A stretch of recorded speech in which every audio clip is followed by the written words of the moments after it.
Hare Krishna everyone, welcome to the Aindra Prabhu series. This is part 4 of this series और हम देख रहे हैं कि अब आइंद्रा प्रभु की इच्छा हो रही है कि वो जो है वृंदावन जाएं, वहाँ पे वो करें, क्योंकि he is very much disappointed over here कि बार बार यहाँ पे सिर्फ और सिर्फ एक ही काम किया जाता है, स्टिकर सेल करो या अगरबत्तियाँ सेल करो, बस डोनेशन कलेक्ट करो क्योंकि टेम्पल चलाना है, बेलीज फिल करनी है।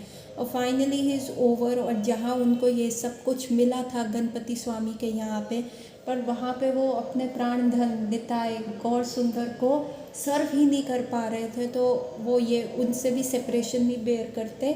और फाइनली अब वो डिसाइड करते हैं कि मेरे जो है ना, ultimately I should go to Vrindavan और वहीं पे मेरा सब सेटल हो पाएगा। और इसीलिए वो अपने सारी पोजीशंस जो है सेल कर दिया।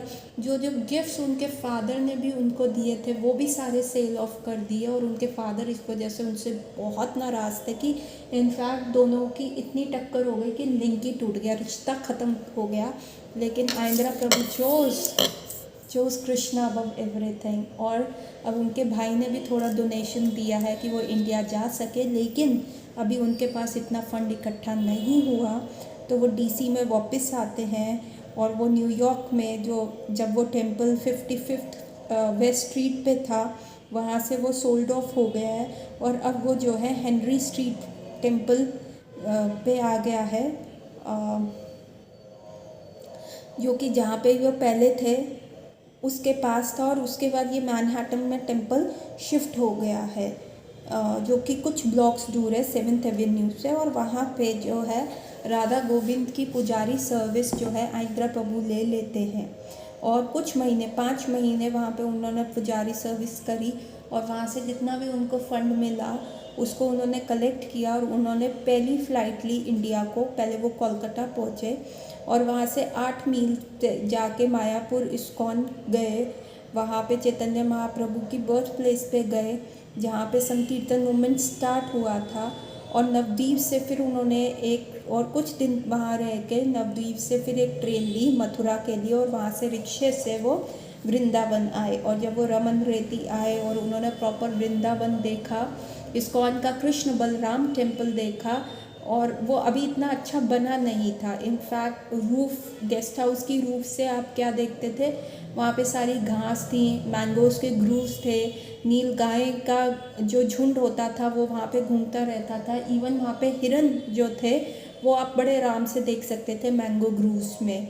और यमुना रिवर बह रहा था और बहुत सारे peacocks, green parrots near by forest में। तो ये तो बहुत ही कॉमन व्यू था। और जो वृंदावन का परिक्रमा मार्ग था अभी भी वो प्रॉपर डेवलप नहीं था, वो बिल्कुल वैसा ही था, सॉफ्ट और सिल्की सैंड से कवर, जैसे भगवान के टाइम होता होगा, कृष्ण भगवान के टाइम। और सारे जो बोल रहे थे वहाँ पे राधे राधे बोलते थे। और शॉप्स इतनी ज़्यादा थी नहीं कि टेम्पल, आज जब हम वृंदावन इस्कॉन जाते हैं तो टेम्पल के सामने बिल्कुल लाइन से इतनी सारी शॉप्स हैं, लेकिन उस समय वहाँ पे नहीं हुआ करती थी। वहाँ पे सिर्फ टांगे और रिक्शा खड़े हुआ करते थे। और अगर आपको कोई लोकल कॉल भी करनी थी या कोई इंटरनेशनल कॉल भी करनी होती थी तो बहुत ही दूर जाना पड़ता था और it was like next to impossible, आप कर ही नहीं सकते। और बहुत कम रिलेटिव डिवोटीज़ वहाँ पे आते थे। और आइंद्रा प्रभु का जो इमेजिनेशन था वो टेम्पल का कि वृंदावन में कैसा होगा, उससे वो लाखों गुना बहुत सुंदर था। और जो black and white marble floor था वो इतना सुंदर लगता था तमाल ट्री बीच में। और जो राधा कृष्ण के विग्रह थे, श्री श्री राधा श्याम सुंदर गोपीज के साथ, ललिता और विशाखा सखी के साथ, और राधा रानी हमेशा ऐसे ब्लश करती हुई खड़ी हैं श्याम के साथ। तो it was totally so beautiful, जितना आइंद्रा प्रभु की इमेजिनेशन से भी वो बहुत ज़्यादा था। पर फिर भी आइंद्रा प्रभु को ऐसा लग रहा था कुछ मिसिंग है। टेम्पल में सिर्फ शिला प्रभुपाद का कीर्तन जो होता था वो प्ले हो रहा था, टेम्पल के टॉप पे एक स्पीकर लगा हुआ था और वहाँ पे वो हो रहा था। तो यहाँ पे तो शिला प्रभुपाद ने 24 आवर्स का कीर्तन कहा था, ये क्यों नहीं हो रहा। फिर वो गए, उन्होंने टेम्पल प्रेसिडेंट से पूछा कि मैं आया हूँ, बताइए मैं कहाँ रहूँ। तो उन्होंने कहा देखो 3 दिन तक तुम गेस्ट हाउस में रह सकते हो, और अगर तुमको और यहाँ पे टेम्पल में रहना है तो फिर तुमको यहाँ पे सर्विस करनी पड़ेगी, या तो फिर तुम मंदिर के बाहर रेंट लेके रहो। ठीक है, तो आइंद्रा प्रभु ने कहा कि यहाँ पे 24 घंटे का कीर्तन तो नहीं हो रहा, क्या हो गया, प्रभुपाद तो कहते थे यहाँ पे कीर्तन होना चाहिए। तो वो बंदा टेम्पल प्रेसिडेंट कहते, प्रभुपाद तो बहुत सारी चीज़ें कहते थे कि प्लानिटोरियम होना चाहिए, वर्ण आश्रम होना चाहिए, काउ प्रोटेक्शन होना चाहिए, न्यू टेम्पल, बुक डिस्ट्रीब्यूशन, गरीब लोगों को खाना खिलाओ, पर सबसे इम्पॉर्टेंट है पैसे चाहिए उसके लिए। और अगर आप प्रीचिंग, तो आइंद्रा प्रभु ने कहा कि भैया इन सारी चीज़ों के लिए अगर हम प्रीच करेंगे तो भगवान अपने आप सारी चीज़ें प्रोवाइड करेंगे। तो प्राइमरी नीड जो इस एज ऑफ कली की है वो कृष्ण नाम संकीर्तन है। लेकिन वहाँ पे अभी शिला प्रभुपाद लीव कर गया, तो वहाँ के डिवोटीज़ को खुद ही इतना कॉन्फिडेंस नहीं था हरि नाम पे कि हरि नाम सारी रिक्वायरमेंट्स को फुलफ़िल करेगा, इसलिए वो सारी प्रायोरिटी जो थे डिफरेंट थिंग्स में दे रहे थे। और यही चीज़ उन्होंने वेस्टर्न वर्ल्ड में भी देखी आइंद्रा प्रभु ने कि भैया अगरबत्ती सेल करो, स्टिकर्स करो, क्रिसमस पे नकली बाल लगा के शॉप्स में जाना। तो this was not Krishna consciousness जो शिला प्रभुपाद देना चाहते थे। तो फाइनली आइंद्रा प्रभु क्या करते हैं, उन्होंने वहाँ पे ज्वाइन कर लिया पुजारी डिपार्टमेंट, और फ्यू मंथ्स उन्होंने श्री कृष्ण बलराम टेम्पल में वहाँ के प्रिसाइडिंग डीटीज़ को सर्व किया, कृष्ण बलराम को सर्व किया।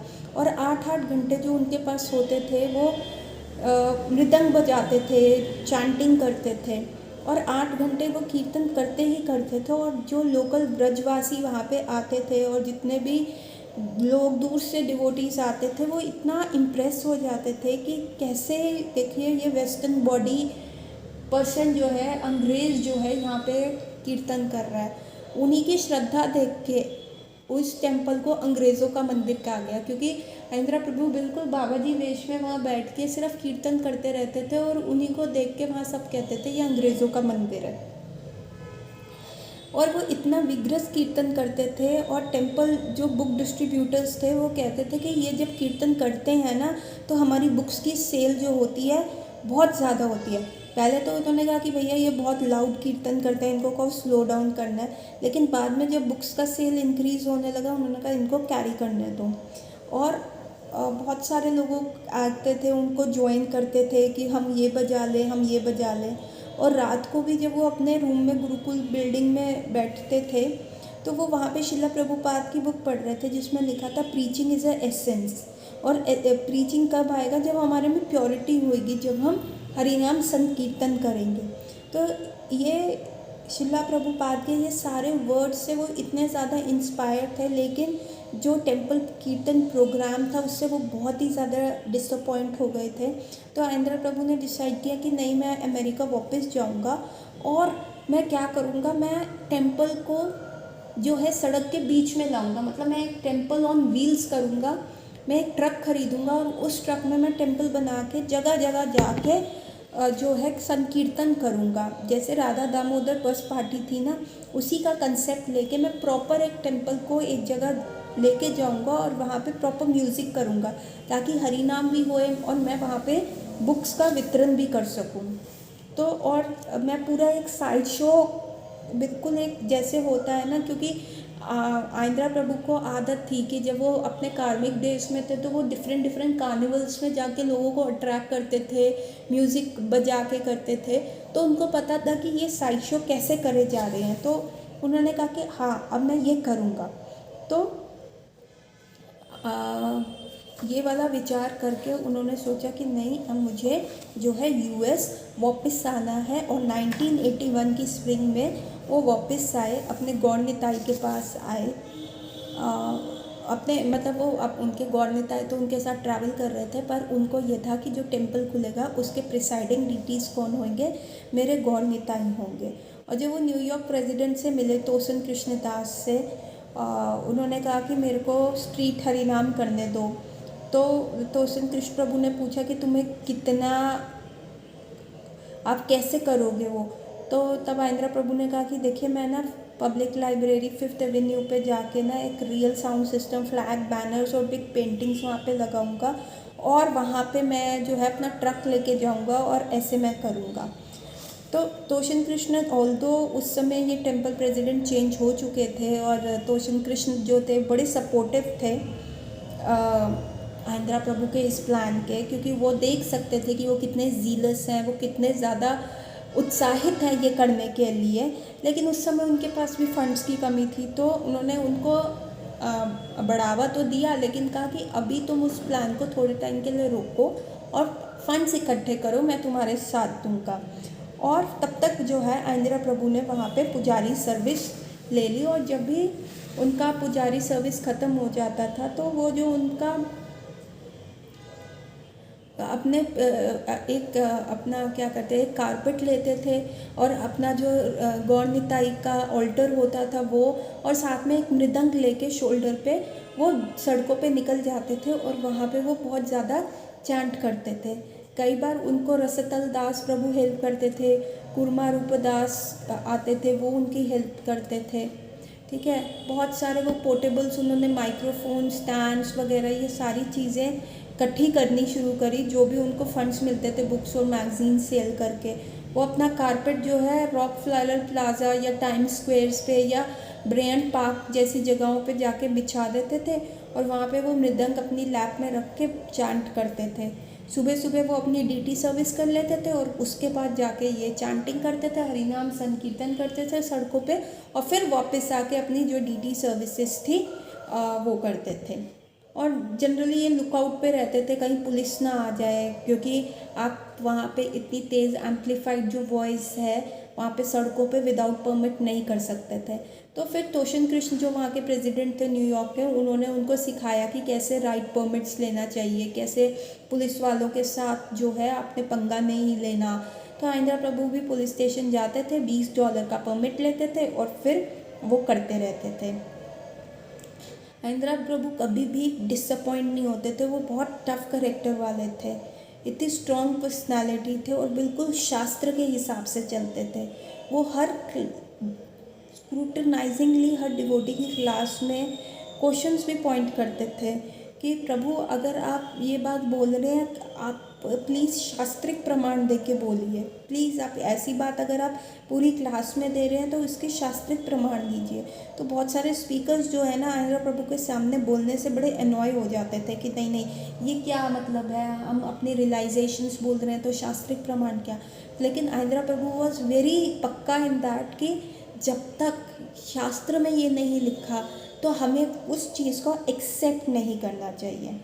उस समय उनका कीर्तन इतना पॉपुलर नहीं था, उनकी वॉइस भी अभी डेवलप नहीं थी, वो धीरे धीरे डेवलप हो रही थी। कई डिवोटीज़ के लिए वो साउंड बहुत डिसप्लीजिंग थी, क्योंकि वो रॉक एंड रोल स्टाइल में नहीं गाते थे, वो गाते थे बिल्कुल ट्रेडिशनल इंडियन रागास के हिसाब से गाते थे। वो कहते थे मैं कृष्ण को सर्व कर रहा हूँ तो मैं कृष्ण को वही दूंगा जो उनको पसंद है, ना कि मैंने क्राउड के लिए गाना है कि रॉक एंड रोल स्टाइल में गाऊँ। तो वो हमेशा इंडियन रागास को यूज़ करते थे। कभी वो कीर्तन स्लो रहता था और कभी धीरे धीरे वो फास्ट हो जाता था। तो बहुत सारे डिवोटीज़ जो थे उनको फॉलो नहीं कर पाते थे, वो मेलोडीज़ को फॉलो नहीं कर पाते थे, वो जैसे बोल रहे थे बोलते थे हरिनाम उसको फॉलो नहीं कर पाते थे। तो बहुत सारे लोग जो है कंप्लेन करते थे, लेकिन तब भी आंध्रा प्रभु हिले नहीं, क्योंकि उनको पता था कि ये बोनाफाइड ट्रेडिशनल गौड़ीय वैष्णव ट्यून्स हैं और यही हमें चांटिंग में यूज़ करनी चाहिए। और आंध्रा प्रभु चाहते थे कि लोग इस पर और अटेंशन दें और चांट करें और फिर अब नाचें इन सारी चीज़ों के। और लोग कहते थे कि आप तो इतने स्ट्रिक्ट हो, आप चेंज होते नहीं हो, तो आप तो ऐसा करते हो कि लोगों के कान खींच रहे हो और फिर उस कान के अंदर जो है अटेंशन ऑफ होली नेम डाल रहे हो उस राग में। तो आंध्रा प्रभु कहते थे कि हाँ मुझे यही करना है, एक्चुअली मेरा पर्पस इसी से सर्व होगा। अब न्यूयॉर्क डिवोटी कम्युनिटी जो थी बहुत सारे ईयर्स में डेवलप हो रही थी, बहुत सारे चेंजेस हो रहे थे।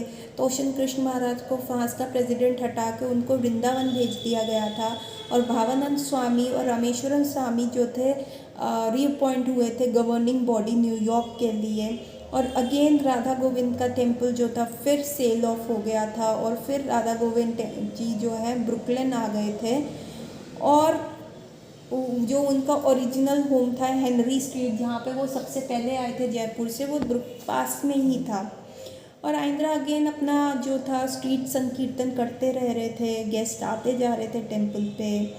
और जिस हिसाब से चैतन्य चरितामृत में ऑस्टेरिटीज़ लिखी हुई हैं, वो सारी चीज़ें जो है आइंद्रा प्रभु फॉलो करते थे। वो ऑथराइज्ड एकादशी व्रत करने लग गए थे, क्योंकि वो कोई भी स्टोन अनटर्न नहीं करना चाह रहे थे, लीव नहीं करना चाह रहे थे कि जो हो सकता है उनको बैक टू गॉड हेड जाने के लिए सहायक, वो सारी वही चीज़ें कर रहे थे।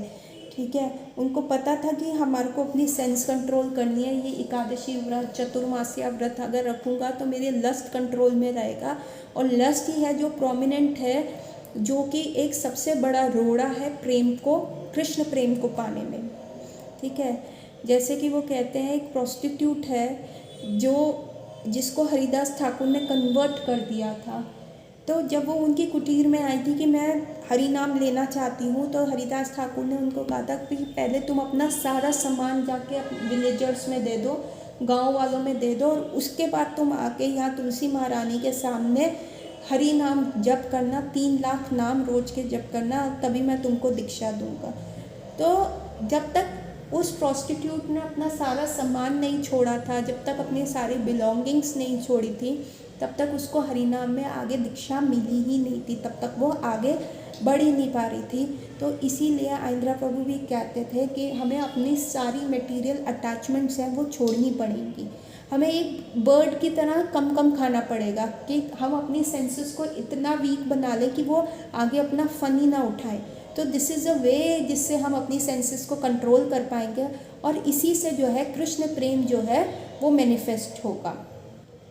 और चतुर्मास सीजन में तो वो इतने स्ट्रिक्ट रिलीजियस वॉर्स और ऑस्टेरिटीज़ फॉलो करते थे, जपा चैंटिंग उनकी इंक्रीज़ हो जाती थी कि लोग उनको देख के कहते थे अरे या तो ये बेवकूफ़ है और ये मर जाएगा।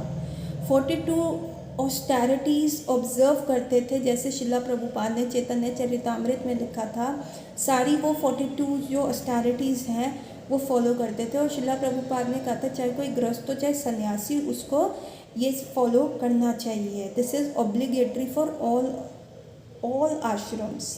और इसके पीछे जो रियल पर्पस था वो 4 महीने का, कि हम अपनी सेंसेस की ग्रेटिफिकेशन को मिनिमाइज़ कर दें, और जो है कृष्ण के प्रति जो है चैंटिंग, जपा, ये सारी चीज़ें बनाएं। और वो चतुर्मास का व्रत तो आइंद्रा प्रभु बहुत स्ट्रिक्टली फॉलो करते थे, ज़मीन पे सोते थे, सुबह जल्दी उठते थे, एक्स्ट्रा राउंड्स को चैंट करते थे, पूरा दिन कीर्तन करते थे, शास्त्र पढ़ते थे टेम्पल में। ठीक है, वो अपना हेड भी शेव नहीं करते थे और अपने बाल भी नहीं काटते थे, और सिर्फ पानी पीते थे 6 घंटे में एक बार, और पूरे दिन में एक बार खाते थे, वो भी ज़मीन पे पड़ा हुआ हाथ पीछे बांध के, जितना एक बार झुक के आ गया उतना ही खाते थे। खिचड़ी लेते थे जिसमें कोई ऑयल नहीं होता था, सॉल्ट नहीं होता था, और कोई भी मिर्च मसाले नहीं होते थे। इतने सारे डजन्स एंड डजन्स ऑफ जो रूल्स वो फॉलो करते थे, और 4 महीने के बाद वो इतने पतले दुबले हो जाते थे। एक बार जब टेम्पल ऑल्टर कंस्ट्रक्शन चल रहा था, वो उस बिल्डिंग को डेकोरेट करने में हेल्प करते हैं।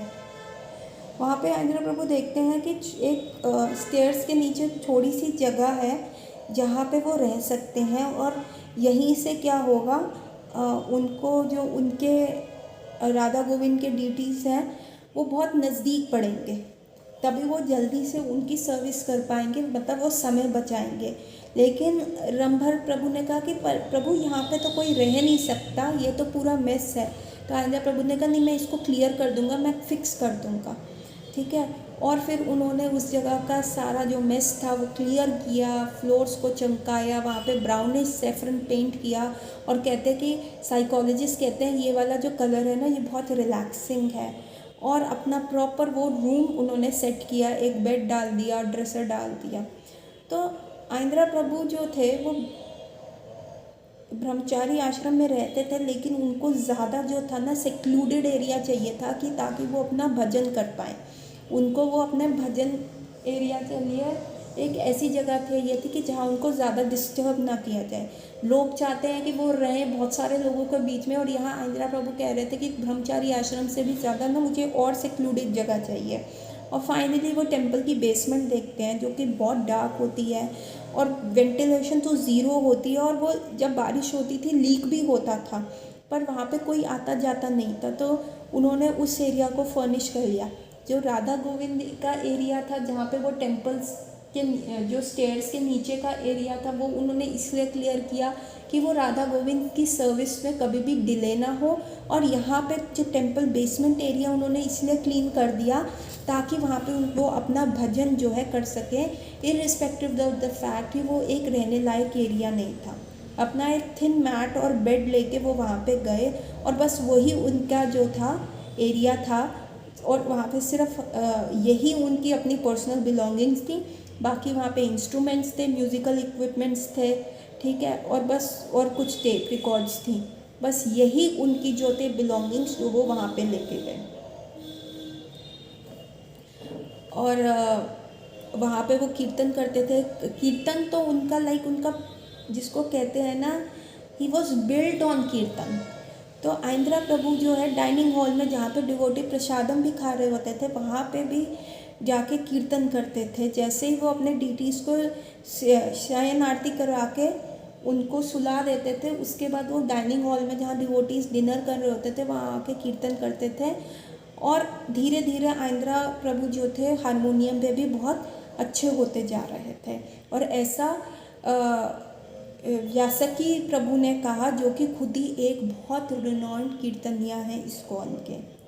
अब जब वो न्यूयॉर्क में थे और गवर्निंग बॉडी में भगवान भावानंद दास गोस्वामी थे, और वो बहुत सारे प्रोजेक्ट्स पे वर्क कर रहे थे, और आइंद्रा प्रभु से भी मतलब वो सारे जो डिवोटीज़ थे उनसे पूछ रहे थे कि आप बताइए कि हम इस चीज़ को कैसे और इम्प्रोवाइज़ कर सकते हैं, मतलब जैसे फीडबैक ले रहे थे। तो आइंद्रा प्रभु वॉज वेरी एक्साइटेड कि हाँ, इस इंटरव्यू में मैं भी जाऊँगा, मैं भी अपना फीडबैक दूंगा, मुझे लोन चाहिए उस ट्रक के लिए जो मैं मंदिर जो है रोड पे लेके जाना चाह रहा हूँ। अभी तो मैं सिर्फ सड़कों पे एक कारपेट बिछा के कीर्तन कर रहा हूँ, नहीं, पर मेरे को प्रॉपर कीर्तन करना है, मेरे गौर निताई को भी जाना है। वो बहुत प्रगाढ़ थे कि उनको हरिनाम को आगे बढ़ाना है। तो फाइनली जब वो भावानंद स्वामी से मिलते हैं तो भावानंद स्वामी उनको कहते हैं, बताइए मैं आपकी कैसे मदद कर सकता हूँ। तो आइंद्रा प्रभु कहते हैं मुझे एक ट्रक चाहिए। तो भावानंद स्वामी पूछते हैं ट्रक किस लिए। वो कहते हैं मैं इसको ना एक मूविंग टेम्पल की तरह कन्वर्ट कर दूँगा, और मैं फिर सड़कों पे जाके ऐसे हरिनाम संकीर्तन करूँगा। तो उन्होंने पूछा कि तुमको कितने पैसे चाहिए ट्रक के लिए। तो आइंद्रा प्रभु ने कहा मुझे $17,000 चाहिए, और उसके बाद मेरे को और मटेरियल्स चाहिए जिससे मैं वो ट्रक को डिज़ाइन कर सकता हूँ। तो इन टोटल मेरे को जो है $25,000 जो है डॉलर चाहिए।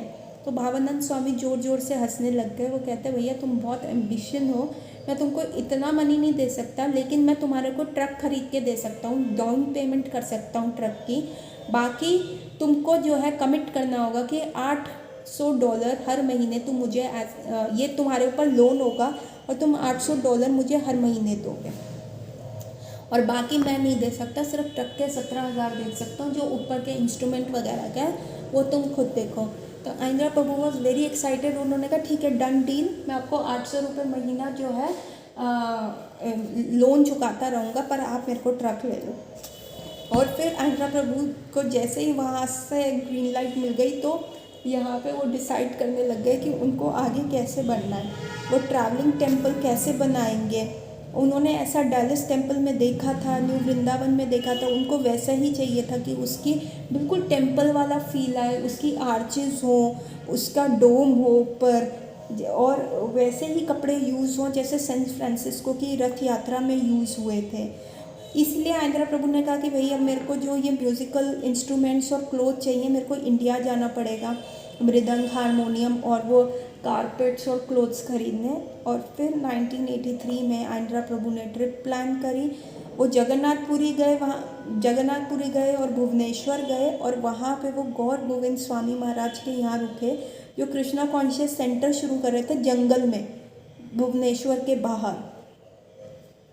और गौर गोविंद महाराज कहते थे कि आइंद्रा प्रभु, गौर गोविंद महाराज भी एक महाभागवत थे इसको अर्थ के, और आइंद्रा प्रभु उनको बहुत ही ज़्यादा रिगार्ड्स में रखते थे, क्योंकि द वे ही लिव्ड ना, वो चीज़ भी आंध्रा प्रभु को थोरो इम्प्रेस हुई। और गौर गोविंद महाराज आंध्रा को कहते थे कि क्या तुम यहाँ पे हरिनाम कीर्तन करोगे, तो तुम करोगे तो बहुत यहाँ के लोकल्स जो है बहुत इम्प्रेस होंगे कि वेस्टर्नर्स भी देखो कीर्तन करते हैं, तो हमें भी करना चाहिए।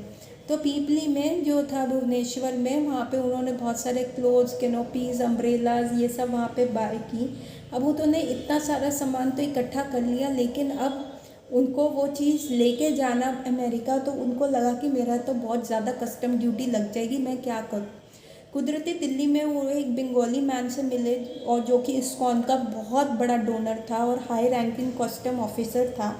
आंध्रा प्रभु ने उनको अपना प्रॉब्लम बताया, तो उन्होंने कहा ठीक है, मैं तुमको हेल्प कर दूंगा, तुमको कुछ भी कस्टम ड्यूटी नहीं देना पड़ेगा, पर एक शर्त है, आपको मेरे घर आना पड़ेगा, कीर्तन करना पड़ेगा और प्रसाद पाना पड़ेगा। तो आंध्रा प्रभु ने कहा ठीक है, मैं कर लूँगा। और जब वो उनके घर गए तो उन्होंने देखा कि वहाँ पे कुत्ता है, और उनको लगा ओ गॉड, यहाँ कुत्ता है तो इसका मतलब ये इसको नॉन वेज फूड ऑफ़र करते होंगे, मीट करते होंगे, और ये स्ट्रिक्ट वेजिटेरियन नहीं होंगे। और प्रभुपाद ने कहा था कि हमें हमेशा वेजिटेरियन तो छोड़ो, उस जने के घर खाना चाहिए जो 16 माला करता हो, जो रेगुलेटिव प्रिंसिपल फॉलो करता हो, और अगर यदि कोई ऐसा नहीं कर रहा तो हमें वहाँ पे बिल्कुल नहीं खाना चाहिए। अब आंध्रा प्रभु फिक्स में थे कि मैं करूँ क्या। फाइनली वो गए वहाँ पे, उन्होंने कीर्तन तो किया, लेकिन जब उस आदमी ने प्रसाद ऑफ़र किया तो आंध्रा प्रभु ने मना कर दिया।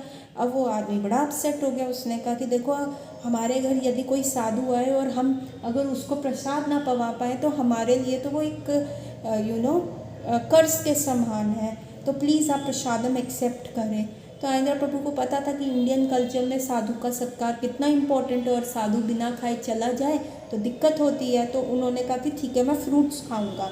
और फिर उन्होंने कहा कि आप यहाँ पे सो जाइए, क्योंकि बहुत लेट हो गया था। तो आंध्रा प्रभु ने मना किया, और फाइनली इस चीज़ पे डिसाइड हुआ कि वो बाहर सोएंगे, जो है उनके आंगन में सोएंगे। और it was the first time, पहले तो आंध्रा प्रभु ने जब से इस्कॉन ज्वाइन किया था 10-12 साल से, वो हमेशा इस्कॉन टेम्पल में सोए थे या इस्कॉन की वैन्स में सोए थे, वो कहीं पे भी नहीं सोए थे। It was the first time वो इस्कॉन के बाहर सो रहे थे। तो उस व्यक्ति ने अपने आंगन में एक खटिया डाल दी, और आंध्रा प्रभु वहाँ स्टार्स के नीचे सोए। और आंध्रा प्रभु कहते हैं तब मुझे एक ड्रीम आया शिला प्रभुपाद का, और वो मेरे को कह रहे थे कि तुम क्या कर रहे हो, और वो बहुत ज़्यादा डिसअपॉइंटेड लग रहे थे। तो मैंने उनको बताया, प्रभुपाद मैं मटेरियल कलेक्ट कर रहा हूँ हरिनाम संकीर्तन फेस्टिवल को व्हील्स पे लाने के लिए। और तब उनको रियलाइज़ हुआ कि प्रभुपाद कह रहे थे तुमने बुक डिस्ट्रीब्यूशन छोड़ दिया, मेरा हार्ट एंड सोल छोड़ दिया। और ये जैसे ही प्रभुपाद ने बोला तो आंध्रा प्रभु अपने ड्रीम में रोने लगे। और वो आज तक ये कहते थे कि जब भी मेरे को वो इंसिडेंट रिकॉल होता था तो मैं रोने लगता था, मेरा हार्ट ऐसे सिंक करता था कि मैंने अपने गुरु महाराज की अवज्ञा करी, मैंने अपने गुरु महाराज की जो इच्छा थी उसको पालन नहीं किया। मैं आंध्रा प्रभु कहते हैं मैं ड्रीम में बताने की कोशिश कर रहा था कि मैं कितना एंथुसियास्टिक हूँ हरिनाम संकीर्तन के लिए, लेकिन सारी अदर चीज़ों पे मैं फोकस कर रहा था। मैं बहुत सारी चीज़ें इधर उधर देख रहा हूँ डेकोरेशन के लिए, लेकिन जो नंबर 1 थिंग है कि मेरे को बुक डिस्ट्रीब्यूशन करना है, उस पर मैंने फोकस नहीं किया। Aindra Prabhu felt he was really very sorry, क्योंकि अगर उनके कीर्तन का रिकॉर्डिंग जो आज हर जगह जाता है, हर जगह सुना जाता है, लेकिन ये भी इलेक्ट्रिसिटी पे डिपेंडेंट है। लेकिन जो किताबें हैं वो किसी चीज़ पे नहीं डिपेंडेंट। अगर इस संसार से इलेक्ट्रिसिटी चली भी गई तो भगवान हमेशा सूर्य की लाइट तो देंगे, सन की लाइट तो देंगे, जिससे जो है शास्त्र पढ़े जा सकते हैं। तो शास्त्र चक्षु तो रहेंगे ये लिटरेचर पढ़ने के लिए, और मैं वही नहीं कर रहा था। और जब मुझे ये मिस्टेक रियलाइज़ हुई तो कहते मैं इतना रोने लग गया, मैं प्रभुपाद के कंधे के ऊपर अपना सर रख के रोने लगा, और प्रभुपाद ने मुझे अपनी छाती से लगा लिया, और उन्होंने कहा कि कोई बात नहीं, कोई बात नहीं, चुप हो जाओ, इट्स ओके, तुम हर चीज़ बहुत नाइसली कर रहे हो तो तुम फिक्र मत करो, इट्स ओके। पर ये इतने ज़्यादा अनहैप्पी हो गए कि उन्होंने अपने गुरु महाराज की जो इच्छा थी बुक डिस्ट्रीब्यूशन को, उसको अनदेखा करा। और ये जो मोमेंट था, जो ये ड्रीम था, आंध्रा प्रभु को लगा कि सच में शिला प्रभुपाद मेरे लिए उस समय कोई भी ऐसे जाइंट नहीं रहे कि जिनके साथ आप अप्रोच नहीं कर सकते, एक एकदम बहुत बड़ी फिगर ऐसे नहीं रहे कि जो मेरे बहुत दूर है मेरे से, मैं अप्रोच नहीं कर सकता। उस समय मुझे लगा कि शिला प्रभुपाद मेरे बड़े भाई हैं और राधा कृष्ण मेरे सब कुछ हैं, और मेरा गुरु जो है मेरा सबसे ज़्यादा ओल्डेस्ट बेस्ट फ्रेंड है, जो मेरे ड्रीम में आके मुझे गाइड कर रहा है, और उसके सिवा कुछ भी नहीं है। उन्होंने मेरे हृदय में जो है ये इस्टेब्लिश कर दिया उस ड्रीम में कि मेरा गुरु ही मेरा बेस्ट फ्रेंड है, और राधा कृष्ण के बिना हमारा इस संसार में कुछ नहीं है। अब ये सब करके आंध्रा प्रभु फिर न्यूयॉर्क आ जाते हैं अपने सारे इंस्ट्रूमेंट्स लेके, मटेरियल लेके, ठीक है, अपना पूरा प्रोजेक्ट लेके। वहाँ पे दिसंबर में वो ये आते हैं और अपना काम शुरू करते हैं, और तभी जो है उनको वो ट्रक भी मिल जाता है। बहुत सारे डिवोटीज़ वो अपनी बेसमेंट में बैठ के उस ट्रक को ऑर्गेनाइज और ऑर्डिनेट करने के लिए मशीनरीज वगैरह लेके आए, काट रहे थे, कुछ बना रहे थे। बहुत सारे डिवोटीज़ ने उनको कहा कि तुम इतने सारे टाइम क्यों वेस्ट कर रहे हो क्रेजी आइडियाज़ पे। तब आंध्रा प्रभु कहते थे कि I was born to do this, मेरा जन्म ही इन सारी चीज़ों को करने के लिए हुआ है। और बहुत सारा काम था, बहुत सारे महीने लग गए थे। वो दिसंबर में आए थे, अब स्प्रिंग आ गया था, और भावानंद और रामेश्वरम जिन्होंने उनको लोन दिया था वो अपना पेशेंस खो रहे थे। और फाइनली एक दिन उन्होंने कहा था कि अगले बुधवार के लंच टाइम तक अगर तुम्हारा ट्रक फिनिश नहीं हुआ तो हम तुम्हें फ़िनिश कर देंगे, इस प्रोजेक्ट को फ़िनिश कर देंगे, ट्रक बेच देंगे। और अभी तक भी कंप्लीट डेकोरेशन नहीं हुआ था, बेसिक स्ट्रक्चर ही हुआ था। पूरा टेंपल को बहुत ब्यूटीफाई किया गया था, गोल्डन पिलर्स लगाए गए थे, नॉर्थ इंडियन स्टाइल के आर्चेस कंस्ट्रक्ट किए गए थे वहाँ पे, और फ्लोर को ब्लैक एंड वाइट पैटर्न में किया हुआ था जैसे कृष्ण बलराम टेम्पल में है। और जो सीलिंग थी उसको ब्यूटीफुल इंडियन क्लोथ से ड्रेप किया गया था, एक क्रिस्टल का शैंडलियर बीच में लगाया गया था। बिल्कुल वो एक इंडियन टेम्पल की तरह लग रहा था जो व्हील्स पे है। और बाहर ट्रक का एक्सटीरियर में व्हील्स ना दिखे तो वहाँ पे भी उन्होंने गोल्डन लोटस पैटर्न्स बना दिए थे, पीकॉक्स बना दिए थे, जिससे वो ट्रक्स के व्हील जो थे उसके पीछे छुप गए थे। जब भी ये पूरा डिज़ाइन हो रहा था, सारे पैनल्स वगैरह लग रहे थे, मोस्टली आंध्रा प्रभु अकेले ही ये काम कर रहे थे, लेकिन उनको कभी भी हेल्प नहीं मिल रही थी, और he was running short of time. तब एक वेनेजुलन मैन जो था वो टेंपल में आया करता था, विजिट करता था। उसने आंध्रा प्रभु को देखा और पूछा तुम क्या कर रहे हो। तब आंध्रा प्रभु ने बताया कि देखो मेरे साथ ना ये दिक्कत है, मुझे ये अगले वेडनेसडे तक ये पूरा कंप्लीट करना है, मेरे पास कोई मैन पावर नहीं है, क्या तुम मेरी मदद करोगे। तो उस व्यक्ति ने भी उनको हेल्प करना शुरू किया। और फिर एक फ्रैंक आया जो कि ब्लैक मैन था, जो कि वियतनाम वॉर का वेटरन था, जो एक होमलेस शेल्टर में रहता था। उसने भी आंध्रा प्रभु को असिस्ट किया, और थ्रू आउट ट्यूसडे नाइट ये लोग काम करते रहे। और फिर ये सीधा मंगला आरती गए जहाँ पे इन्होंने विग्रह को वर्शिप किया, और फिर ये सोए। और लंच टाइम तक उन्होंने ट्रक जो है रामेश्वरम और भावानंद स्वामी के सामने खड़ा तो कर दिया, और सारे डिसाइपल्स जो थे वो देख रहे थे कि $27,000 लग गए हैं, और 4 महीने के वर्क के बाद ये क्या चीज़ है। ऑल्दो सब बहुत इम्प्रेस्ड थे क्योंकि टेम्पल बहुत ही ब्यूटीफुल था, और पर वहाँ के एक पैनल को फिक्स करते हुए वो पैनल माल फंक्शन हो गया और वो गिर गया, और ऑलमोस्ट आंध्रा प्रभु बच गए, नहीं तो दिक्कत हो जाती। तो उन्होंने स्वामी ने कहा कि ठीक है तुम्हारे पास एक और दिन है, इसको फिक्स करो और फिर हम कल एनालाइज करेंगे। और इस डिज़ास्टर को मैनेज करने के लिए वो तीनों जो वेनेजुला मैन और फ्रैंक और आंद्रा पूरी रात बैठ के उन्होंने ये चीज़ ठीक करी कि इसको फाइनली ठीक कैसे कर सकते हैं। और अगले दिन फाइनली रामेश्वरम और भावानंद महाराज जो थे वो उनसे खुश हुए कि ठीक है तुमने सही किया। अब जो था मोबाइल टेम्पल रेडी हो गया। आंध्रा प्रभु ने अपने विग्रहों को वहाँ पे शेल्फ में, जो कि रामभद्र रूम के शेल्फ में थे, उनको ले आए, उनको अपने न्यू ऑल्टर में फुल अभिषेक सेरेमनी के साथ स्थापित किया।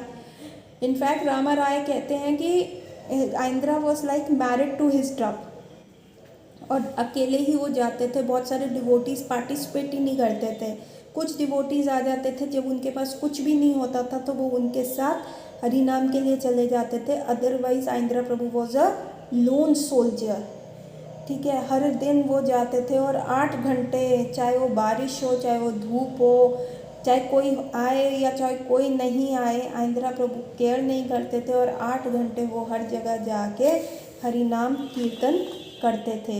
फ्रैंक जो था, जिन्होंने आइंद्रा प्रभु की हेल्प करी थी असिस्टेंट करने में, वो करताल बजाते थे और एक दिन उनको एक इनहेरिटेंस मिली, पता नहीं कहाँ से, a collection of Indian musical instruments मिले और उन्होंने सब जो है आइंद्रा को दे दिए और वो एक स्मॉल ग्रुप कीर्तन बन गया।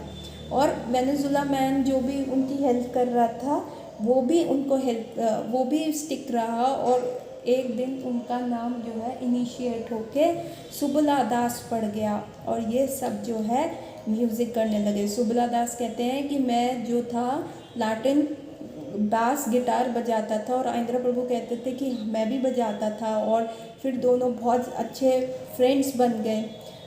उनकी सिंगिंग, सुबला की सिंगिंग इतनी अच्छी नहीं थी और आइंद्रा प्रभु की भी उस समय सिंगिंग इतनी अच्छी नहीं थी, लेकिन धीरे धीरे कीर्तन करते करते वो बहुत अच्छी हो गई।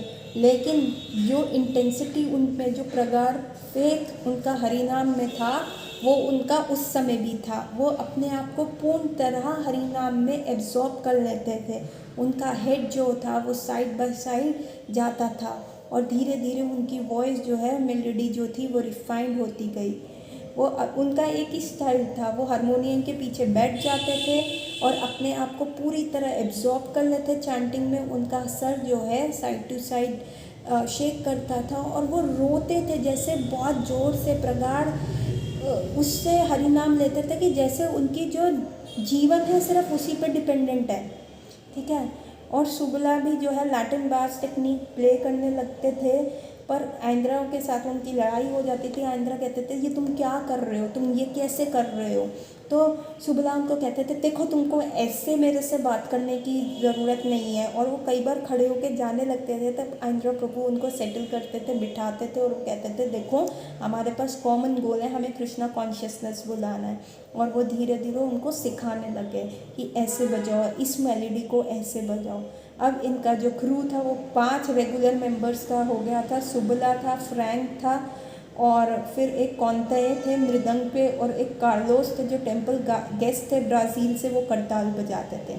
और एवरी मॉर्निंग रश आवर से पहले आइंद्रा प्रभु जो है अपना ट्रक को किसी साइड वॉक में लगा देते थे, वहाँ पे पार्किंग मीटर में कॉइन्स डाल देते थे और सैफरन रोब्स में वहाँ बैठ के बिल्कुल शनाई वाले राग में बहुत हैवी साउंड्स में कीर्तन शुरू हो जाता था। और धीरे कीर्तन जो था पहले धीरे होता था और धीरे धीरे उसकी इंटेंसिटी फुल हो जाती थी और अगले 8 से लेके 12 घंटे तक वो कीर्तन चलता था। जितने भी मॉर्निंग के लोग थे, जो रश होता था, वो ये एग्जॉटिक साइड देख के कि जैसे ही टेम्पल का डोर खुलता था, जैसे ही वो ट्रक ओपन होता था, वहाँ से एक तो अगरबत्ती का तेज़ धुआं और ऐसा एग्जॉटिक राग्स उनको सुनने को मिलता था कि वो मॉर्निंग में जब अपने ऑफिस जा रहे होते थे तब भी ट्रक वहाँ पे खड़ा होता था। जब वो लंच ब्रेक में बाहर आते थे देखने के लिए तब भी ट्रक वहाँ पे खड़ा होता था। और शाम को जब वो घर जा रहे होते थे तब भी ट्रक वहाँ पे खड़ा होता था। और ये चीज़ उनको और आइंद्रा जो जितने एंथुजियास्टिक मॉर्निंग में कीर्तन कर रहे होते थे उतने ही एंथुजियास्टिकली वो शाम को भी कर रहे थे। और यही चीज़ जो है प्रेजेंटेशन जो है बहुत लोगों को अट्रैक्ट करता था, है ना। और बीच बीच में आइंद्रा प्रभु जो है फिलॉसफी बोलते थे। वो कहते थे देखो कुत्ता कैसे भाग रहा है, 4 लेग्स पे भाग रहा है, और हम क्या कर रहे हैं, हम 4 व्हील्स पे जा रहे हैं। तो क्या डिफरेंस है, कोई डिफरेंस नहीं है। जब तक हम अपनी ह्यूमन बीइंग को स्पिरिचुअल कॉन्शियसनेस के लिए कल्टिवेट ना करें देन तब तक हम डॉग से कोई डिफरेंट है ही नहीं।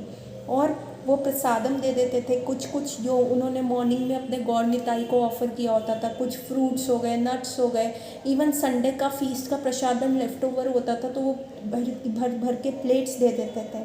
और टेम्पल में भी 1 हफ्ते में ही आइंद्रा प्रभु का जो कीर्तन टेम्पल था वो डेली न्यूज़ के 2nd पेज पे छप गया था और बहुत ही पॉजिटिव कवरेज उनको मिल रहा था। इवन एक व्यक्ति थे गर्भोदक्षाय विष्णु, वो कहते हैं कि मैं ये आइंद्रा प्रभु का जो टेम्पल देख के ही ज्वाइन किया था। और आई वॉज सो इम्प्रेस ना कि कैसे कोई रेगुलर ट्रक जो है वो ऐसे खुल सकता है। बिल्कुल देखने में वो एक वाइट ट्रक था और एकदम खुला, तो वो ऐसा लग रहा था वृंदावन। और भूरीजन प्रभु भी कहते हैं कि ये बहुत अमेजिंग थिंग थी। ऐसा लगता था कि पूरा स्पिरिचुअल वर्ल्ड जो है न्यूयॉर्क पे उतर आया है, सड़कों पे आ गया है। और गर्भोदक्षाय विष्णु कहते हैं कि सच में Aindra was a very advance devotee, और वो बहुत सबके साथ बहुत फ्रेंडली होते थे, उनके कोई भी एनिमीज़ नहीं थे। और गर्भोदक्षाय क्योंकि वो अफ्रीकन अमेरिकन थे, वो कहते हैं मेरे को उनका ये बिहेवियर ना बहुत अच्छा लगता था, और हम उनके साथ रहते थे तो हमें बहुत अच्छा फील आता था, और वी कुड फील कि वो कितने फ्रेंडली हैं, वो सबको जीव की तरह देखे हैं। और कई बार वो किसी के पास भी जाके कुछ भी फ़नी कह देते थे और फिर वो वहाँ से चले भी जाते थे। तो he was very intelligent street wise, और पॉलिटिकली बहुत एस्ट्यूट थे कि कहाँ क्या कैसे बोलना है, और वो अवेयर थे कि रियल वर्ल्ड में क्या हो रहा है। मतलब हम लोग क्या अपनी ना रियल प्रॉब्लम्स भी उनके साथ शेयर कर सकते थे। कि जैसे मैं गया और मैंने उनको बोला कि मेरे को तो अभी भी वीड लेने का मन करता है, marijuana लेने का मन करता है, तो उन्होंने कहा कि देखो जब मैं टेम्पल आया था ना, तो उस समय मेरे पास एक पूरा पॉन्ड भर के वीड था, पॉट था मेरे पास, लेकिन मुझे पता कि मेरे को यहाँ पे हायर टेस्ट मिल रहा है, तो इसलिए मैंने वो जो है खिड़की के बाहर फेंक दिया। तो रियल इश्यूज़ ये है कि हमें स्ट्रगल करना पड़ेगा। और ही वॉज सो जॉली, लोग कहते हैं कि वो इतने जॉली रहते थे, हैप्पी रहते थे चैंट करते हुए। और वो फिलोसफी, एक इमोशनल टाइप नहीं थे, वो डीपली फिलोसफिकल थे। एक अमेजिंग कॉम्बिनेशन था। और वो जो कीर्तन हमेशा खुद ही नहीं लीड करते थे, although he was a very great कीर्तन लीड करने के लिए, लेकिन वो सब लोगों को आगे इनकरेज करते थे कि आओ गाओ। और धीरे धीरे बहुत सारे लोगों ने वो टेम्पल ऑन व्हील देख के टेम्पल को ज्वाइन किया। 20 लोगों ने तो टेम्पल को ज्वाइन किया, और 40 गृहस्था जो कॉन्ग्रीगेशनल मेंबर्स थे उन्होंने ज्वाइन किया। लेकिन फिर भी आइंद्रा प्रभु वो स्ट्रगलिंग कि उनको और डिवोटीज़ मिले जो हरि नाम कर सके, ताकि हम और अटेंशन को अट्रैक्ट कर सकें। एक दिन तो जब सारे डिवोटीज़ ब्रेकफास्ट कर रहे थे, वो उस रूम में चले गए मृदंग प्ले करते हुए, और वो गाने लगे हरे कृष्ण का मंत्र जो है उस पर चांट करने लगे, एक एक्सेंट में, एग्जैजरेटेड एक्सेंट में गाने लगे महामंत्र। और तभी एक जो है डिवोटी जो लोकमंगल प्रभु थे, वो एक बिजनेसमैन की तरह अटैची कैरी करते हुए आए, और उन्होंने बोला ए हरे कृष्णा वाले तुम कहाँ थे, मैंने तुम्हें देखा नहीं बहुत सालों से। तो आइंद्रा प्रभु कहते कि अरे हम बहुत सारी चीज़ों में व्यस्त थे, हमें बिल्स देने होते हैं, क्राइसिस मैनेज करने होते हैं। तो बिजनेसमैन जो कहते हैं वो कहते हैं कम ऑन, तुम इसको टुगेदर करो, हम तुमको मिस करते हैं, तुम जाने ही कीर्तन के लिए जाते हो, तो तुम ये क्या कर रहे हो। और तब आइंद्रा प्रभु कहते देखा सब प्रभुस, क्या हमें हरि नाम के लिए करना है, let's go out for Hari नाम संकीर्तन, क्योंकि that is all we are. ये बिल्स और ये सब तो इट्स अ बाई प्रोडक्ट।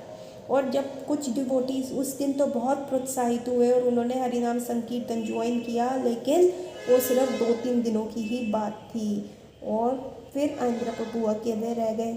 और वो कोलंबस सर्कल में जाके चैंट करते हैं, south west corner of central park में जाते हैं, जहाँ पे बहुत सारे अफ्रीकन अमेरिकन न्यूयॉर्कर्स वहाँ स्टॉप करके उनको सुनते। और कई बार तो वो उन डिवोटीज़ को कहते कि आओ प्लीज़ आप हमारे साथ प्ले करो, ड्रम प्ले करो। और ऐसे ही एक अफ्रीकन अमेरिकन जो था न्यूयॉर्कर, उनको उन्होंने बुलाया और उसने बताया कि मैं जो है उसने कभी मृदंगा के बारे में नहीं सुना था, और आइंद्रा प्रभु ने पहली बार ही उसको मृदंग बजाने को दे दिया, और धीरे धीरे वो उनके पास आने लगा, वहीं पे उनके साथ बैठ के चैंट करने लगा, कीर्तन करने लगा घंटों घंटों, और फाइनली वो भी इनिशिएट हो गया चैतन्य प्रिय दास में। और जब वो न्यूयॉर्क टेम्पल में मूव हुए, उन्होंने आइंद्रा प्रभु को हेल्प करना शुरू किया, लेकिन टेम्पल अथॉरिटीज़ ने मना कर दिया और उनको फ़ंड कलेक्शन के लिए भेज दिया। ऐसे बहुत सारे डिवोटीज जो थे वो आइंद्रा प्रभु को ज्वाइन करते थे। फ्यू वीक्स के लिए तो वो आइंद्रा प्रभु के साथ जाते थे, लेकिन फिर उनको दूसरी सर्विसेज में लगा दिया जाता था डोनेशन कलेक्ट करने के लिए। और कुछ डिवोटीज का जो उत्साह होता था वो बिल्कुल ख़त्म हो जाता था और वो छोड़ देते थे, लेकिन चैतन्य प्रिय जो थे वो वहीं पे टिके रहे। और कुछ सालों के बाद उन्होंने ये एक वॉ बनाया कि नाम संकीर्तन जो है हर कैपिटल में होगा। एवरी स्टेट ऑफ यूएस की हर कैपिटल में नाम संकीर्तन होगा। और 1984 की back of God head magazine में भी आइंद्रा प्रभु का ये जो टेम्पल ऑन व्हील्स जो है न्यूयॉर्क की सड़कों पे वो छपा। अब आगे क्या होता है, कैसे आइंद्रा प्रभु इतना अकेले वन मैन आर्मी बन के स्ट्रगल कर रहे हैं, आगे कैसे वो 800 रुपये जो उन्होंने भावानंद स्वामी को बोला था कि मैं पे करूँगा, कैसे पे कर पाएंगे, ये हम जानेंगे नेक्स्ट क्लास में। और आगे वो क्या डिसीज़न लेते हैं, क्या वो डिसअपॉइंट होके छोड़ देंगे ये चीज़ या इसको कंटिन्यू करेंगे, आगे हम जानेंगे नेक्स्ट क्लास में। तब तक हरी बोल एवरीवन।